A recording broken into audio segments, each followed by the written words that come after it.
Evening, everyone, and Cade Míle to the Late Show with me, Irish Tommy. Thanks for joining. Going to be discussing the game tomorrow. Huge game for us away at Newcastle. Tough one. Thankfully, not going to be on my own. I have H. How are you doing, mate? Hey, mate. I'm doing well. How are you? Good. I'm doing good. Going to be an interesting one tomorrow. We've seen a little bit of an upturn in form recently, albeit against an Everton team that were quite terrible, and a League One team in Derby. We also had a cup win away against Brentford, although I don't think they were too interested in progressing. But nonetheless, I guess a win is a win, and anytime you're winning games, it helps a little bit with confidence and maybe, just improves the atmosphere around the place. So hopeful that maybe tomorrow, we might see a decent performance. Yeah, I mean, fingers crossed, mate. But I think you're spot on with what you've said, that even if we're not seeing those fast improvements in the performance, those wins recently are going to have massively lifted morale and boosted the spirits of the team. So I think there's probably going to be a bit of a buzz going into tomorrow, and a bit of confidence and a bit of feeling like, we're on a bit of form, if you like, because of a bit of a winning streak, regardless of who that's against. So yeah, I think heads will probably be up, and we'll be fancying it, hopefully. Yeah, I mean, look, obviously, it's a tough game. I suppose we'll talk about Newcastle for a bit. They're probably ahead of the curve, really, of where they expected to be at this point in their evolution. Although probably more like a revolution up there. I mean, they're a coming team, and they're going to be up there challenging it for titles. They're going to be winning trophies, playing Champions League very soon. It's going to be an interesting one now. Overall, really at the top of the Premier League, because Newcastle are going to be seriously big hitters now.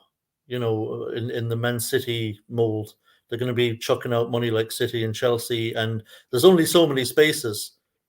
You're talking about the traditional maybe four. When the Premier League began, there was kind of a traditional four that you'd kind of expect to be like challenging, or three even back then. I think this is before Chelsea even became what they are today. It was always kind of Man United and Liverpool were up there, and Arsenal were up there, and the fourth kind of team kind of fluctuated a bit up and down. But now obviously Chelsea are in that group now with the money they can spend, their spending power. Now you've got obviously Liverpool still there, and Newcastle now joining it. So if you talk about the four that you usually, all things considered equal, the four you expect to kind of be in the top four are kind of, Man City, Man United, Liverpool, Chelsea. But now Arsenal are coming good. They're top of the table. They're really improving massively under Mikel Arteta. Now you add Newcastle into the mix. You're talking about, 6 into 4 don't go. So it's going to be interesting to see what gives, because, all of those teams are going to want to be playing Champions League every season, and there's only 4 of them going to do it in any given year. So there's going to be 2 of them that we're always going to miss out. So, it's getting really, really competitive at the top of that table now. You're going to have 6 big teams. Yeah, absolutely. And I think that's what makes these games so more meaningful now for those clubs. Now it is sort of a battle to secure those spots, and will be going forward. That, I mean, although every game is significant, I think it just adds that competitiveness to the league for those teams, which means, nobody else is going to get off lightly. You could argue we never really did, but, there's not going to be that sort of settling for a point, and, that mentality to it, and that approach now. Like, they are going to be coming out to win games, to prove their worth and secure those spots, as you've said. So I think it just creates more games of a higher caliber for everybody else to compete in. And I think you obviously run the risk of you really cutting those leagues in half, or we're expanding in the shape of the way sort of some of the European leagues do, where you've got the same old, and you really have got sort of the good couple of teams or a few teams and then everybody else. But I think that just makes it a lot harder for other teams, and us included at the moment. But then arguably, I think everybody's fighting for something now, because although they want those top places, if you're not a club who necessarily wants them in those top spaces, the harder they all push, the harder you've got to work to stay out of drop zones. So I think it makes for some really, really tough, challenging games now. Yeah, and I think the other thing is, I think for teams outside that top six, I mean, last season 7th place was enough for Europe. Obviously, 7th place got us into the Conference League, but it doesn't always pan out that way.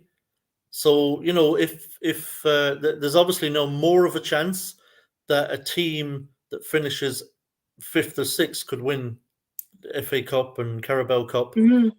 So you could have a situation where the teams outside of this big six, I mean, are just not competing for a European spot anymore. And, you know, you're just trying to kind of finish up as high as you can. I think it makes the prospect for the other teams, it just makes the prospects that much harder to ever qualify for Europe when you've got, you know, when you've got like 6 massive teams in there. You know, it's going to be really difficult for the likes of us or Villa or whoever else, the Wolves, Everton, if they sort themselves out, to ever qualify for Europe or to have that as a realistic kind of expectation. So it's going to be interesting to see how this changes the dynamic of the Premier League going forward, I think. And is it going to change how UEFA look at European competition? Are they going to award even more Champions League spots to the Premier League? Will they introduce a whole different, I don't know, tournament? I guess everybody voted against, well, everybody appealed the Super League, Tommy, but it looks like it sort of figured itself out anyway, right? Yeah. It sort of formed itself because that money's talking, and those clubs who can afford it, albeit not by buying in, but buying the players, are going to end up in a Super League. Because as you say, those spots are taken. And if you've not got the money, you're kind of not competing for anything other than to stay up. I guess that becomes our competition. And other teams' competitions is, well, if you can't get in those higher echelons, you are just playing to not be relegated. And that doesn't apply to so many clubs. It sort of becomes a bit nothing, right? It's an interesting thought, really. That what will UEFA do about it? Will they change the rules around sort of FA Cup wins and European qualifications, and depending on who gets it, you know, where does that then drop to, and things like that? Will they introduce something else? I really don't know, but it will be interesting to see what they do, because you're right, it looks like it is taking sort of one direction. Yeah, and because obviously one of the major things for all of these clubs is Champions League qualification. On the one side, it's prestigious. You know, you want to be playing in Champions League. Let's be honest, it's where all the big clubs want to be. You always hear, oh, we have to qualify, we have to finish top 4, we have to at least qualify for Champions League. And then there's obviously the financial side of it, you know, where the Champions League brings in so much money to these clubs and prestige. You know, it's important for them for financial reasons. It's important to them for bringing in players, you know, attracting the best players in the world, because they want to play in Champions League. So it's going to be really interesting, you know, with so many clubs now, with 2 of them like definitely going to miss out every year. How UEFA react to this, like you say, will it hasten a European Super League, or will they expand the Champions League again, bring it up? I mean, I don't know, how do you expand it beyond the 32? Do you add an extra group? Or do they add an extra competition again? Or well, this is it, right? Like, is there something else, or do you expand one of them? Do you expand Europa League? Do you expand Europa Conference League to include, you know? It's an interesting one, and I guess as well, like, we run the risk of that sort of like circular pattern in that also teams have only got so many spots for these players who want to be playing Champions League football, and are we going to start seeing players like underutilized because they're just so desperate to get in a team that might give them Champions League football, but it's only ever going to be the same sort of chunk of teams, that same sort of if you like, clubs that are going to be like yes, the top battling six for that. kind of being How locked in. many world class players can fit in one side and not see the football? Is that gonna have a massive knock on effect on what we see happening to the quality of the game? Because instead of having a nice spread of these, world class players amongst certain teams, they're all going to be signed for these teams because money talks, and they're going to hope that they get to play Champions League football and barely touch the pitch. And that then it really does create a massive divide between the top six and everybody else, because the standard of player people sign, you're just going to get snapped up, or it's going to be like, oh, this is my chance to go and play for a team in Champions League, I'm going to go.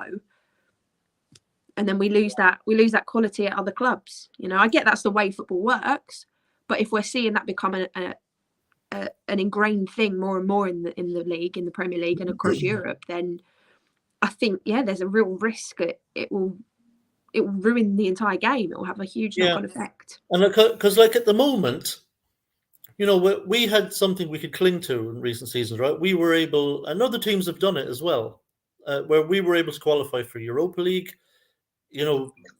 Last season we were able to qualify for the Conference League. That may even be taken away now. You've got these. You could have like Chelsea in the Europa League and Liverpool or someone playing the bloody Conference League. At the moment, because they're going to be those teams in those spots, or something's going to give. And it just, for the rest of us, for the other 14, it's kind of like, what are we playing for, really? Like, we don't I said, you're playing to stay up when you're probably not even a club that would get relegated anyway. It almost, like, if you're a team like that's genuinely too good to go down, like, you're playing Premier League for the sake of playing Premier League. Okay, you're going to have big games. You're still going to enjoy going to the games. The Premier League in and of itself is still a good competition that we all want to be playing in. But you're not really going to have any aspirations outside of just being a Premier League club. Like, you're not really going to have aspirations for a domestic cup. I mean, it's hard enough to win it as it is, but when you've got 6 kind of behemoths in the league, one of them's going to win both of those domestic cup competitions. The odds now of a team outside of those kind of 6 or so teams winning a domestic cup even it just becomes even more. Yeah, look at the UEFA Cup, right? Like, it says it all. And I think, and then you get like FA Cup draws where you've got like Premier League teams playing each other, so one of those is going to go out. So you're drawing against the higher team, like we always get United or City. If you're then leaving one of those in it still, like it's is it enough to just be playing for 2 cups when you have all Premier League draws in those? And people go, oh, but look at some of the teams who managed to make it through to like the last 16, the quarterfinals.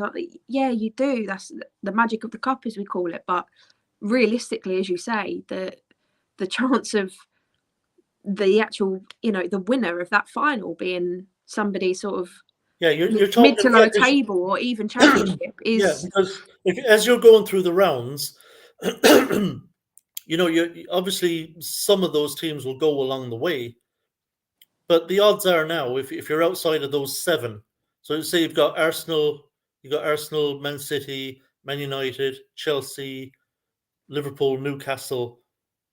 We could conceivably say draw Chelsea and turn them over 1-0 in the cup, and then you're into a quarter final, and then you draw Liverpool. And even if you won that and did something extraordinary by knocking out Liverpool and Chelsea, you get even to like a quarter final or something, and now you've got like City, and it's like fucking hell, like it's almost impossible. If you've got those. So like I think that's Ross saying that we'd be playing for the cups. I don't even think we'd be playing for those. I think the odds of anyone else. I mean, it's hard enough anyway. Almost every season, one of those kind of big sides will win it. Apart from Tottenham. I don't include really Tottenham. I didn't mention them because they never win cups anyway. And they're banging trouble now because Newcastle are coming. Arsenal are back and Newcastle are coming. So Tottenham definitely ain't winning any trophies. So yeah, it's going to make the Premier League a kind of, you're just playing Premier League for the sake of playing Premier League with really no prospect of European football. You just have to make sure you're in Premier League again next season. So, it's a pity, really, because it's going to become kind of monopolized by those teams because they just have too much clout for everybody else. But we'll see how it pans out. We'll see what kind of UEFA do. We could see. I'm at the point where I wouldn't mind seeing some of those teams actually have their own European competition, still playing in Premier League, but having a European competition that they're just in every year because they're going to be in there anyway. You know, and maybe have separate competitions that they automatically do not qualify for. I guess with that, though, you give the likes of Klopp even more excuses for when things start going wrong in the league. Oh, we had this other competition. And, you know, we're at high risk of injuries because we've got these extra games to play and all this sort of stuff. If it means they also can't, if it then means they don't, I don't know, I suppose it's difficult to get that level playing field, really, which I think is something that we should always want, in the respect that we're all fighting for the same thing. But that's got to be the introduction of, I guess, different rules. I mean, I think that's the only way they can do it, right? They just I think UEFA will introduce. I think UEFA will introduce a Super League where these teams are automatically qualified, and if they do that, I think the right thing to do is to have another competition or other competitions like the Europa League and Conference League that they are not allowed into. You know what I mean? So if they automatically qualify for the other ones, they don't need to be in. Yeah, regardless of domestic cup wins and stuff. Like these teams qualify for this, you know, and they are not allowed to play in Europa or Conference, just to give other teams something to play for, you know, something that they can qualify for. So it's going to be interesting to see how this thing pans out in the long run. But at the moment, it's 4 teams in the Champions League, and Newcastle are in there in 3rd place at the moment. Like I say, having a great season. Do you think Newcastle will sustain it? Do you think they'll stay? I do. Yeah, I genuinely think. So I said one thing when we were looking good and when we were looking promising and like we turned things around. I said, and I've said this to a few people, like for me, it takes 3 seasons. I think that was probably my West Ham cynicism, but my logic behind it was it takes 3 seasons because you've got the season where, you know, you do well and you qualify, and that's the sort of, it doesn't matter how you do it. It doesn't matter if you get a few lucky results or whatever we did, and you sort of qualify for that European football in those top spots. Then you've got the second season, which you're still on a high from the qualification. You've got something to prove. This is your first like proper competition. Like everybody's, you know, there's a really good feeling. It's a happy camp. So you're sort of living off that buzz. Like you've got all the fans behind you. Then the third season is when it gets really real. And I've said to people, like, we are in that third season now where we've had that competition. We got knocked out of it. We've had whatever else happen. This is the one where this is the third season where you sort of proving that you are serious about permanently turning things around, because that sort of buzz has probably died off a bit because it's just become a bit, you know, it's just reality now. You want to be taken seriously. You've got to prove your worth. So I've said it takes 3 seasons to really show that you've changed things around. But I think that was more for us. Whereas you look at Newcastle, and they've got that money and they've got that backing, and so I don't think it will take as long, and I don't think it will take as much. And I think I do honestly, I don't honestly see there being some massive downfall. I don't know where it would come from. But yeah, I think given the way they look as well, they look good. Like it's not just things going in their favour all the time, and the support they've got and the money they've got now. I think, yeah, I do genuinely believe they've probably turned things around for the long haul. Yeah, I think they're going to finish top 4 as well. I was watching Chelsea Fulham. Chelsea still look a bit disjointed. They weren't terrible. They look really unorganised. I think that's their thing. They just look unorganised. Yeah, they do. There's no kind of cohesion to their play. It looks like they're kind of making it up as they go along when they're on the pitch. You know, it's so they're still a work in progress despite the money they've spent. So they're going to drop points as they did again at home tonight to Fulham. Liverpool are a bit of a mess at the moment, so I don't see them picking up enough to make up the difference. I think Liverpool are in like 10th or something, and Tottenham are Tottenham. You know, they're not gonna make top four. They'll drop too many points as well. They're too inconsistent. They don't look particularly great. Hopefully, they'll drop points in a couple of weeks. Yeah. Love going there and winning. I said we haven't upset anybody in a while, right? Yeah. And I said, I can't remember who I said it to. I was like, oh yeah, but we haven't upset one of like the big clubs. And I was like, actually, we've got Chelsea coming up, we've got Spurs coming up. Are they big clubs at the minute? Like, but yeah, we're due one of those like shock results, if you like. So I'm really hoping it is at Spurs because like twice I went last season, didn't see us win there either time. So I'd like to see it happen. Yeah, the next 3 games, if we were going to win one of them, I would definitely want it to be at Tottenham. Yeah, me too. Although I would like to beat Chelsea after the away game. Yeah, we'd take that. Like, I think 4 points are actually possible.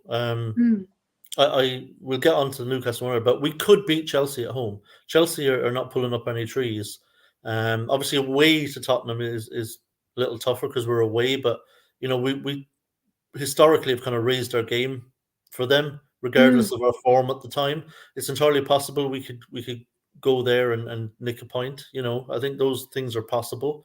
If our form is coming good, that remains to be seen, but hopefully.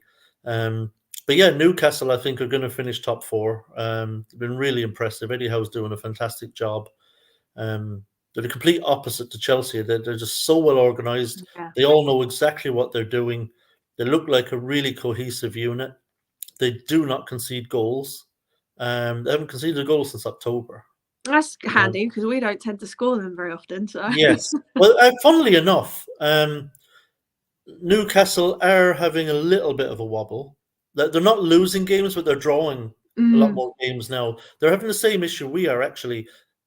We're good defensively and not conceding many goals, but just struggling to score at the other end. So they're having the same problems. So that gives me a little bit of hope for tomorrow. But obviously, we'll get onto that kind of subject in a bit. But yeah, I think at the moment you have to say it looks bad for Chelsea and Liverpool trying to push into that top 4. At the moment, your money would be on kind of Newcastle and Man United because they're the kind of form teams that would be looking to qualify for Champions League. So I think Newcastle will do it.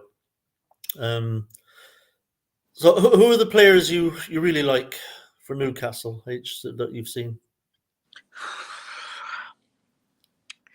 I don't think like individually there's anybody where I'm looking and I'm thinking like there's sort of the like standoutish, because like you say, just as a unit, they look very serious.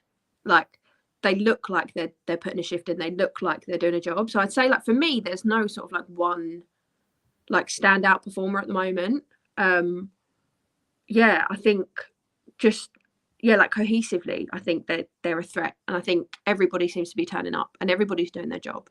And like the games that I've watched of theirs, nobody really seems to be having a mare. Nobody seems to be sort of not pulling their weight, which I think has got to be the managers doing, right? So but yeah, I don't think for me there's one sort of key. There's nobody like where I'd look at other clubs and, you know, like name drop.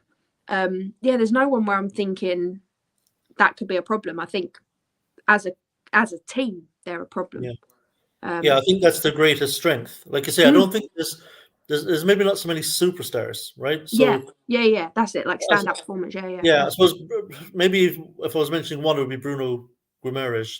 Well, I think he's absolute quality, but he's actually suspended tomorrow, and he's their best player. That was we got a bit lucky with that, right? That is absolutely a blow to them. There's no denying it, because they do have to shuffle a little bit now, but they do have some very good players around there. I think Nick Pope is a tremendous goalkeeper. Oh, he is. He's absolutely fantastic. Yeah.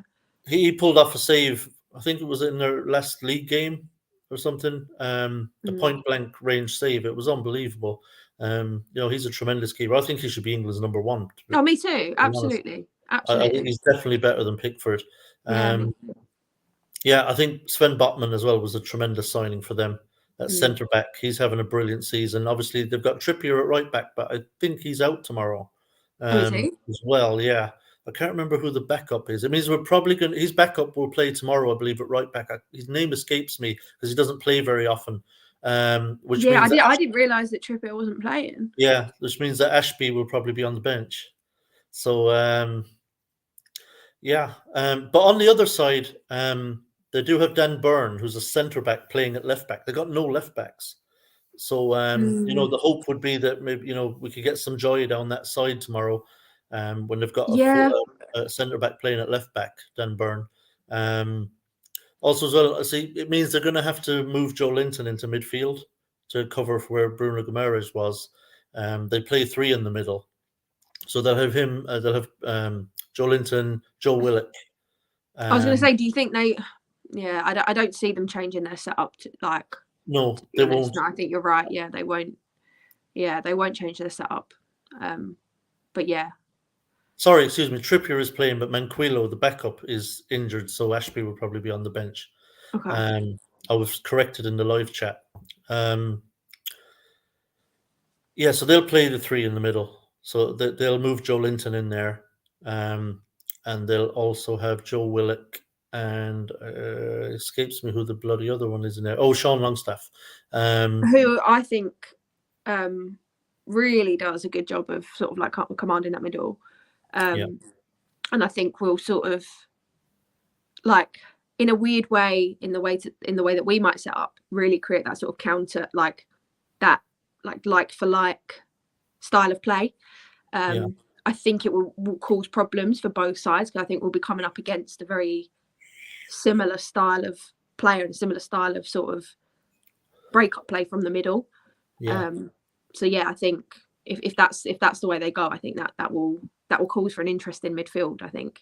Yeah, I think like Moyes. Midfield battle. I think Moyes will probably want to match them in there with three. Yeah. And it probably means we'll see their new signing move on to the left-hand side to replace Joe Linton there, the lad from Everton that they just bought. I must be overtired. I can't think of anyone's bloody name.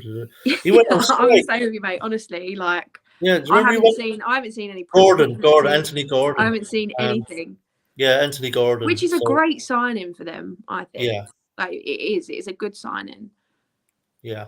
So Benny up against Trippier would be an interesting one if he starts. We don't know yet. I have a feeling he might not. But we'll get to that later on. And obviously, they got injury up front. Can't remember his name. They got a striker up there. A couple of strikers injured actually. So it's going to be Callum Wilson, who hasn't really been playing that well. So I think we've got more of a chance than we might have. I think their form has dipped a bit. They've got a couple of key injuries, so I think this gives us more of a chance than I think we would have had a month ago. I think a month ago they were absolutely flying it.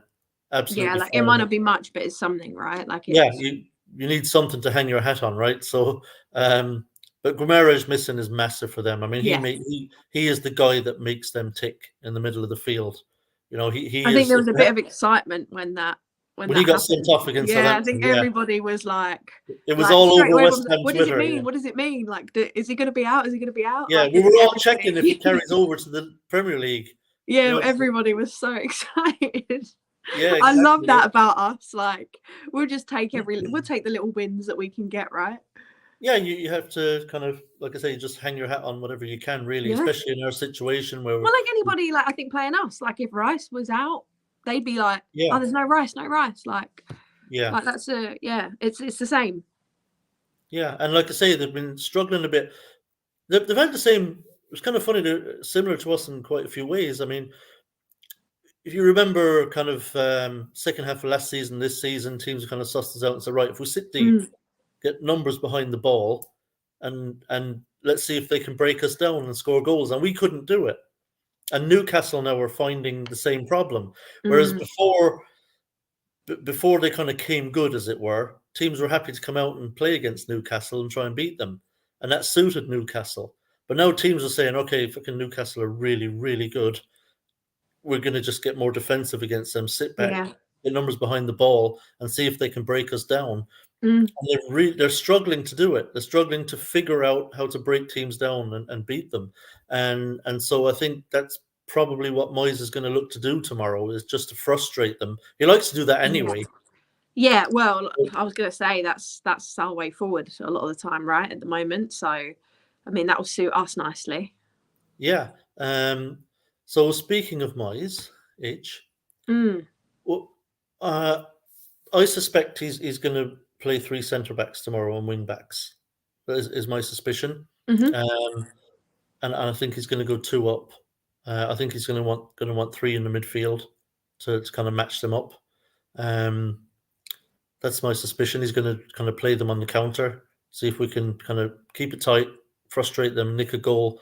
I'd be surprised if he goes 4-3-3 or the 4-2-3-1. It's possible, of course, but I think he sees 3 centre backs as the way forward, and Yeah. we've gotten a couple of results recently with that formation. So, what are you expecting? I think I agree with you. I think similar. I mean, yeah, we've got to go with that like for like in the middle, but part of me wouldn't be too surprised if we lined up similar to how we lined up against Everton. So there could be that slight difference there, but I think you're right. I think we'll definitely have the wing backs involved. And in fairness, like I've quite liked it. Like it's quite. I think it's what's freed Bowen up a little bit more, and it's what's given Bowen a bit of form in the past couple of games. So like I'm quite in favour of it. I think there were moments on Monday night where we sort of missed the option driving forward a little bit with Johnson. But yeah, I think it's working. It's not perfect and it's not prettiest, but I think setting up like that is working for now. So I think he will go, this has gone okay, let's give it a shot. So I think you're right. I think we'll definitely play the 3 and the wing backs, but yeah, across the middle, I'm not too sure. I'm not 100%. I think we have to go like for like, but yeah, I don't know what he'll be thinking. Yeah, I suspect he'll do that, which would mean kind of Bowen and Antonio up top, really. Mm-hmm. Which I don't mind. I quite like the idea of 2 up top. I'm actually very excited about the prospect, for example, of Skamaka and Ings together up top. Yeah, me too. I mean, I think they could score goals as a partnership. 100%. I don't think they can play on their own. No, neither one can. And you've got 2, like I say, 2 strikers here, neither of which can play up top as a lone striker, but could work incredibly well as a pairing, and that would actually fit into Moyes' wing-back system quite nicely. Yeah. So which could solve the problem that, we're difficult to score against, but we could then be actually creating goals as well. Exactly. So, We've got 2 people up top, that actually know where the net is. We'll just leave Aguerd in the middle on his own. Like he's got it covered. Like he. Yeah, we'll go lone centre back for a change. Yeah, let's just Yeah.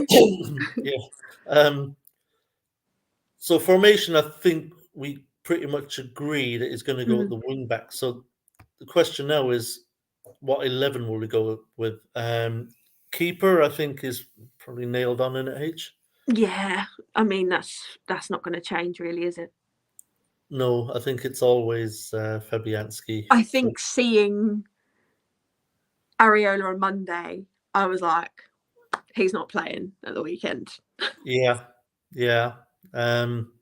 It's a pity because, like, I don't have any agenda when it comes to Fabianski. I think he's been a really good keeper for us. Yeah, me too. I really do. I know he's made some errors, but he hasn't been bad. But he's also saved our bacon on so many occasions, Tommy. Yeah, I mean, that save away at Leeds was unbelievable. I mean, that was an injury time. That earned us. And how many penalties has he saved? Yeah. So I do think he's a good keeper. I don't have anything against him. Yeah, I just think Areola's a bit better. I just do, and I think his distribution is better. So this is the thing, and that's the big thing for me. Fabianski will generally just, any pressure at all, like any closing down at all, he will just hoof it. And it's like when it's like ball in hands, like he doesn't want to play it out to the back, like he doesn't want to get it out quickly. And I don't think that's a managerial thing. I don't think that's a coaching decision, because they actively want the ball, especially if we're playing wing backs. Like, get the ball out, get breaking forward.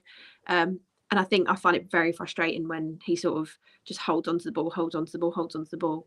And that's something I like about Areola. And I think, it's that sharpness, which I think comes when you're sort of past your best, if you like. Like, I still think he's cracking.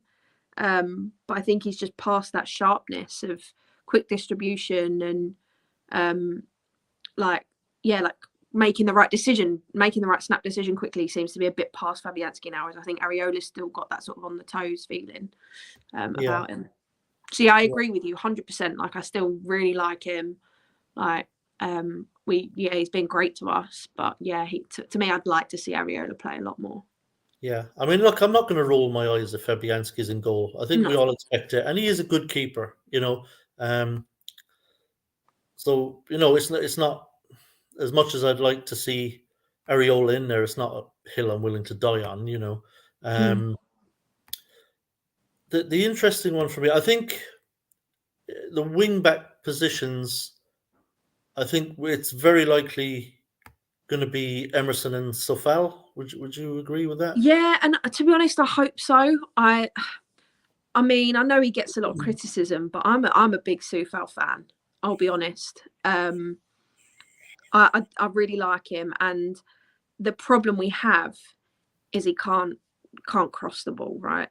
But we struggle a lot. We've got to be probably one of the worst clubs. I think I've said this before. Like, on the byline, like, our success rate for actually getting the ball in the box to one of our players is so poor.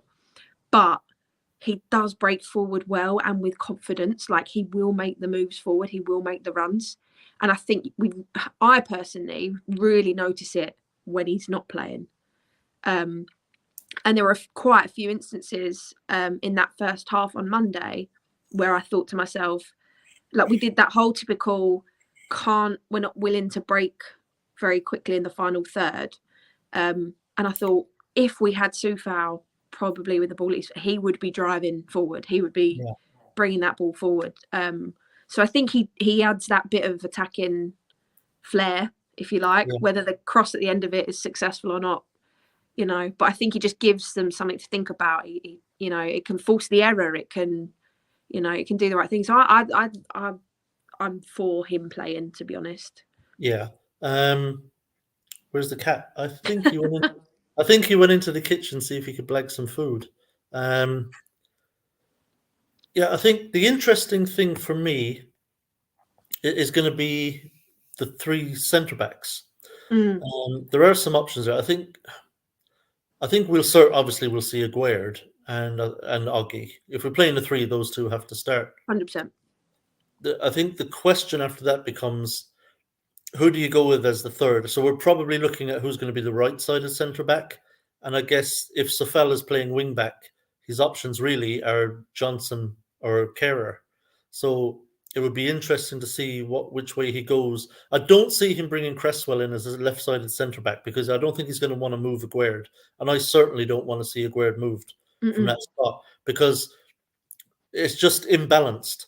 Because if you've got Cresswell there as a left-sided centre back, left-footed, okay, he's played there before, he knows what he's doing, but then you've got to move Aguerd to the centre and Oggy out as the right-sided centre back, and I don't think it suits them. Nah. Especially as you've got three left-footed players there then.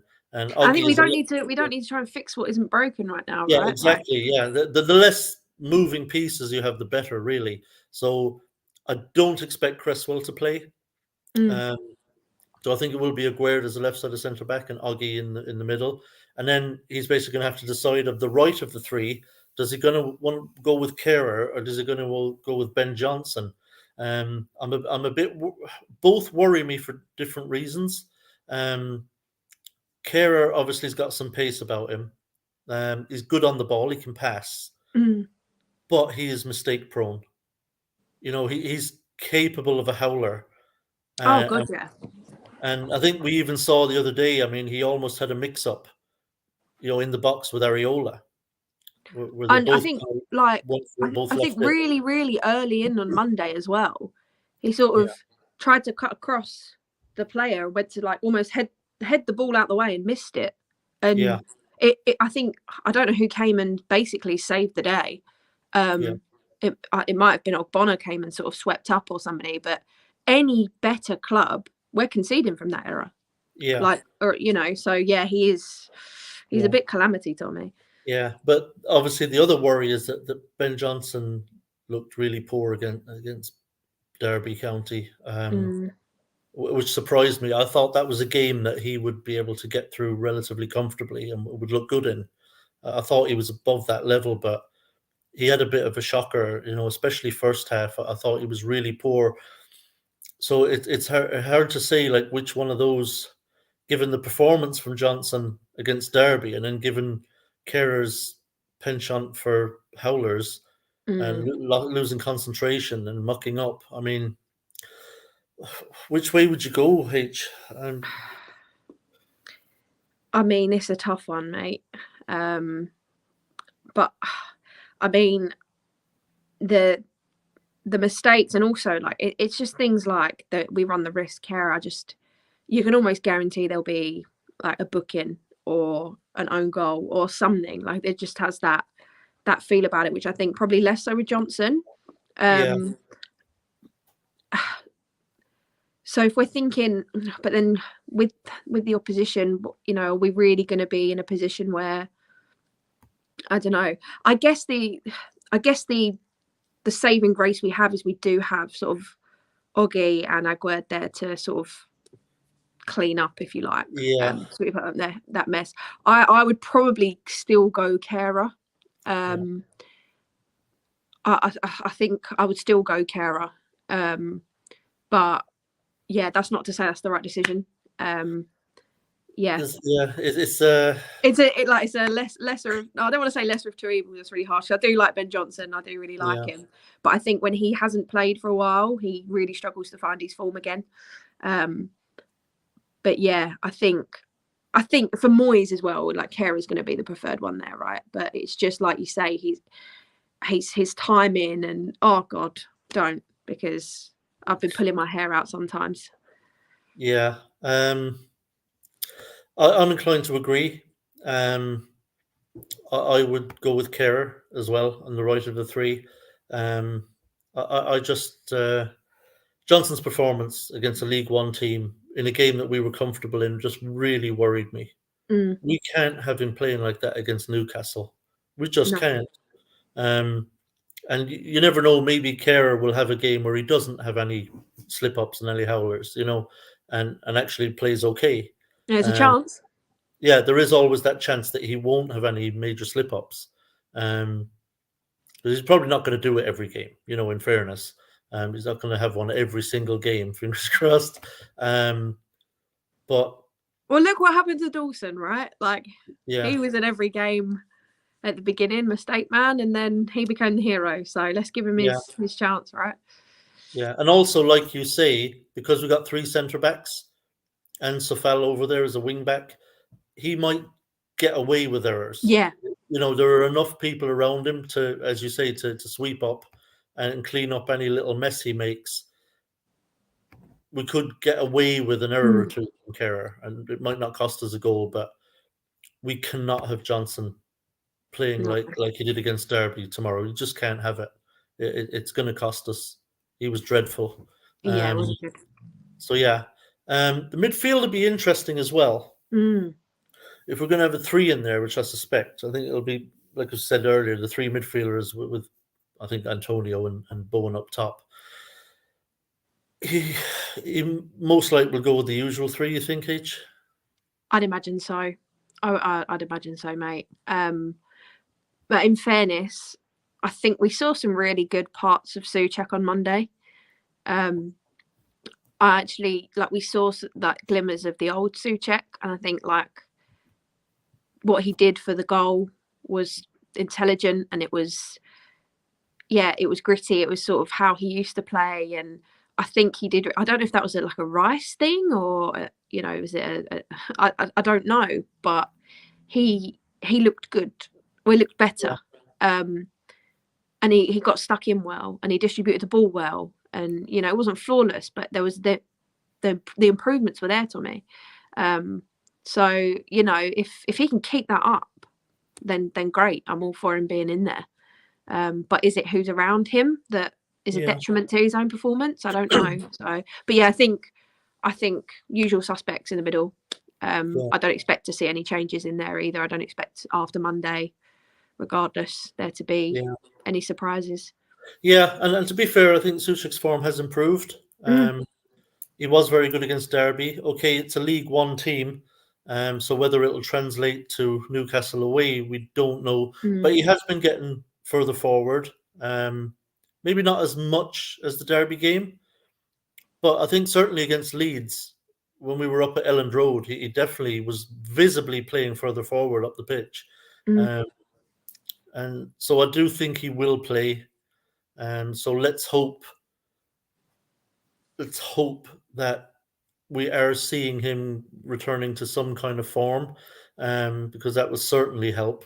And up top, obviously, we're see. I wonder. See, this means no Benny, right? So I'm expecting Benny on the bench, to be honest. Yeah. And Moyes is going to try and use him kind of last 20 minutes or so.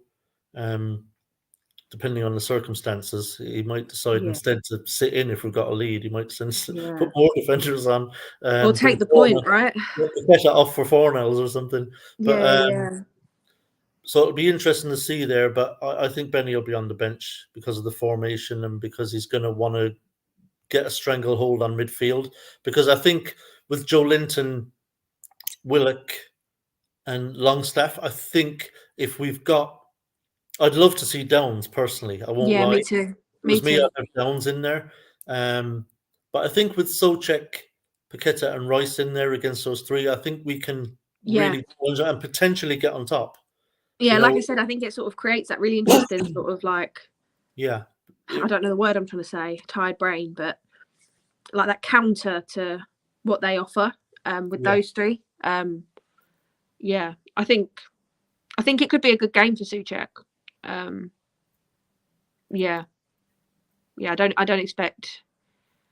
don't expect to see Downs in there, but I would like to. And it is a shame about Benny, to be honest, because he's been on top form. Arguably he's been our most consistent player of late.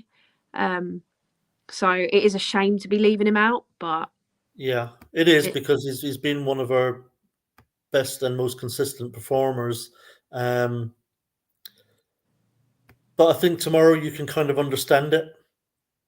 Why he might not be in there. Because I do think we have to try and make sure we can get a hold of midfield somewhat. Yeah. So I don't blame Moyes for that tomorrow. No. And then up top, Bowen obviously coming back into some form, thankfully, and starting to score some goals.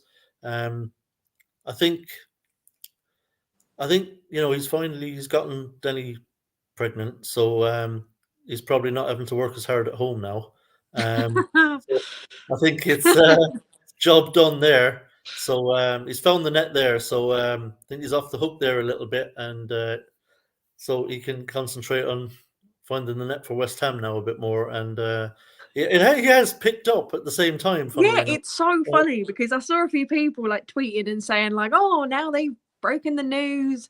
Maybe you'll." And I was thinking, what the fuck? Like, what have they got to do with each other? And then lo and behold, like he's just found his feet, and I was like, right, maybe there is something behind it. Maybe there is some sort of, I don't know, pressure of not making the announcement, or like maybe the morning sickness was night sickness or something. I don't know. Maybe it's helped. I don't know. But thankfully he's finding some form and he's finding the net again. And like I say, that'll be great for his confidence.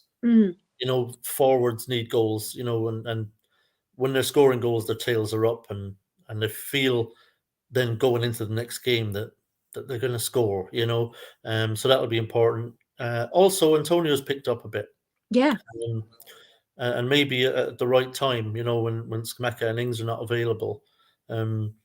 Also, did you see the bet between Antonio and Callum Wilson? they're good friends and they were on the podcast together, and Okay. so they were ribbing each other a lot, right? Because this game is coming up where they're going to be playing against each other, and so basically they've got a bet on that if one of them scores, they're going to celebrate right in the face of the other. So they've got a challenge on, right? So if you see it tomorrow, that is outstanding, because if you hadn't have told me, I would have been like, what is he doing? yeah. So like if Callum Wilson scored and then is up in Antonio's face giving it, you'd be saying, what a fucking Yeah, why has prick. he done that? Yeah, they're good friends and they've got this bet between them where if one of them scores, they're going to celebrate right in the face of the other one. It's just a bit of it's just a bit of banter between them. So I would absolutely love for Antonio to score tomorrow and just get right up in Callum Wilson's face, because I'm still a bit salty about that handball goal for Bournemouth that he got away with, and then took the piss afterwards in his post game interview. You remember? Yeah. He was like laughing about it. I think he even posted something on his social media or something like that as well. Yeah. Later down the line, yeah. So I'm still a bit salty about that. So I would love for Antonio to score tomorrow, and go right up in Callum Wilson's face. That would be amazing. But yeah, it's going to be an interesting game tomorrow. Like I say, I think we've got a chance because they struggle to score, and because we're good defensively too. We are. You know, I think most recently when I looked at it, we were joint fourth in goals conceded in the Premier League. We might be fifth now, but we're up there in like the top 5 in least goals conceded. Our problems at the other end. We're down there kind of least goals scored as well. But this could have 0-0 on it, to be honest. But you know, I think we're going to be in this game. I don't think we're going to get kind of badly beaten in this. I actually don't think there will be more than one goal between the teams at the end. No, unless Newcastle really click. You know, if they really click and get back to the way they were a month ago, then possibly we could be in trouble. But I think we'll be competitive tomorrow. I really do. I think we're going to give them a game. I think we'll play reasonably well. I don't think we're going to be great, but I think we'll make it difficult for them. So I'm hopeful that there is a definite possibility that we could get something here. And I'm not one, as probably everyone knows by now, I'm not one for unwarranted optimism. I tend to be quite the realist, and if anything, I can be a little pessimistic. So for me to feel like there might be something there tomorrow, potentially for us, if we get it right, and we stay competitive, that we could nick something tomorrow. They're more beatable at the moment than they've been kind of all season, I think. So it comes down to, before we go, because I promised I wouldn't keep you too long. I know you've got a very long day ahead of you tomorrow. I want to hear this in the chat as well, by the way. Everybody, get your score predictions in. I'll put them all up on screen. Score prediction for tomorrow. What's your gut telling you tomorrow? I know your heart wants us to win, obviously, but what's your gut saying? I'm going 2-2. Oh, well, you think there's going to be goals? Okay. Yeah, I don't think there'll be pretty goals necessarily, but I think I can see us conceding from a set piece, because I think that's one way, you know, to catch us out. Because whilst we're good at the back and we're very organised, like most of the time, I think, I just see it being quite a level playing field, but there being some sort of sloppy or scrappy goals. You know, the sort of a bit of a mess in the box from a set piece, and it just finds the back of the net. Similar for us, I think. Probably not from a set piece because we don't do that anymore. But yeah, I'm going 2-2. I feel it'll be quite close throughout. I don't think there'll be a lead for long. Yeah. I'm gonna be optimistic. Newcastle are struggling to score. I do think they will, but I actually think we'll have enough about us as well that we can nick a goal up there. I agree with you on the draw, but with both teams not being exactly prolific, I think maybe a 1-1. Yeah, I think a 1-1. Hopefully Antonio will score and not Callum Wilson.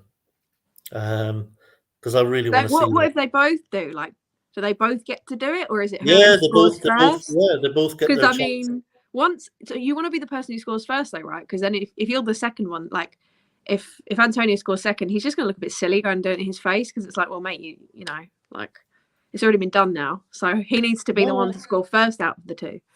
That would be nice, yeah, but yeah, if they both score, they both do it 100%. Okay. Because if you've like, let's say if you're Antonio and Callum Wilson has scored, and he's done that to you, when you score, there's absolutely no way you're letting him off the hook. You know, you're not going to do true. it. You've just got to up the ante. You've got to up the ante. Yeah, and he says he's got one ready for him as well in case he does score. So he's gonna. And you know, Antonio, if there's one thing he does well, hopefully he's so desperate to show everybody he bags. Yeah, he's brilliant at celebrations. Unfortunately, we don't see it enough. But also, I think tomorrow, what will help us, I think the bench is going to be decent. You know, we're going to have players there that we can bring on. The talk is that Danny Ings might make the bench tomorrow. Oh, really?